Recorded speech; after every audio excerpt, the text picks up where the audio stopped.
ขอถามในอบูแล้วเป็นมะเร็งอย่างนะบ่าวเฮาก็เป็นแบบนี้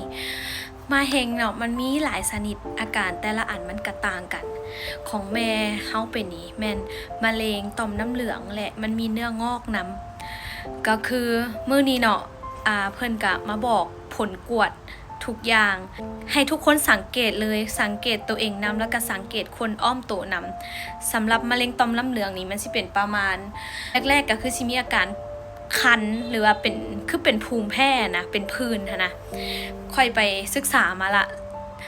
อาการเกี่ยวกับตัวนี้จะเป็นเกี่ยวกับต่อมน้ำเหลืองโดยเฉพาะก็คือจะเป็นภูมิแพ้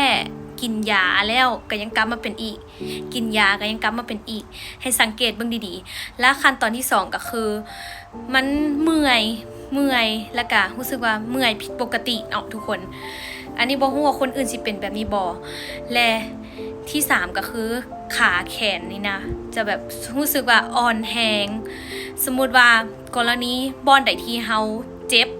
เขาเอิ้นว่าคือหัวเนาะคือแม่อันนี้เนาะหัวเราไปเติ้งใส่โต๊ะและหัวบริเวณบอนที่เราไปเติ้งใส่โต๊ะนะมันจะโหนและขาเราหั่นนะเขาเอิ้นว่าเราเคยล้มละเอ็นพลิกและบอนนั้นนะคือเราบ่สามารถย่างได้ปัจจุบันนี้นะบอนใดที่เฮาบ่แข็งแรงเสื้อตัวนั้นมันจะไปเฮ็ดให้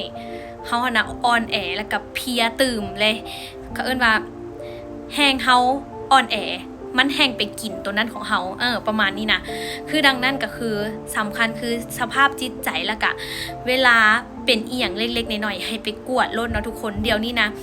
มะเร็งเนาะมันสามารถปัวได้แล้วก็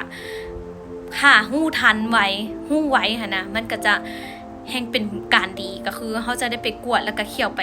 บำบัดไปปัวได้มันให้มันทันเนาะทุกคนบางคนนะคิดว่าบ่ได้เป็นหยังแล้วปล่อยไปมันจะเฮ็ดให้เสื้อนะสะสมเลยบ่ฮู้ว่าตัวเองนะเป็นคันได้ซ้ำบางคนน่ะจนไปกวดมาปุ๊บตกใจว่าตัวเองเป็นคัน2คัน3คัน4คือเฮาบ่ฮู้ว่ามันสิเป็นตอนใดแล้วมันสิเกิดขึ้นตอนใดดังนั้นคือมันไปกวดสุขภาพตัวเองแล้วก็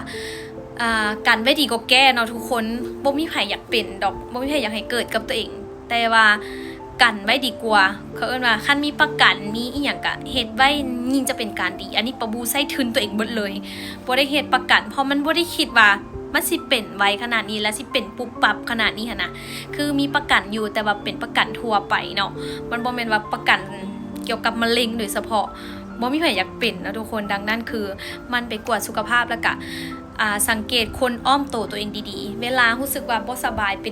นไข้หรือว่ารู้สึกว่ามีอาการไปทางนี้ที่มันเสี่ยงเนาะหรือว่าบ่สบายให้ไปกวดให้ไปถามหมอแล้วก็ให้กินยากันไว้และสำคัญคือสภาพจิตใจสภาพร่างกายแล้วก็ออกกำลังกายดูแลตัวเองแล้วก็สำคัญแม่นโตเฮาเองนี่แหละคันเฮาบ่ฮักตัวเองก็บ่ให้ฮักเฮาล่ะถ้าไผรู้สึกว่าตัวเองหรือว่าคนในครอบครัวหรือว่าคนอ้อมข้างเป็นอาการประมาณนี้ก็ลองไปกวดเบิ่งเนาะเพราะว่ากันไม่ดีก็แก้หั่นแหละ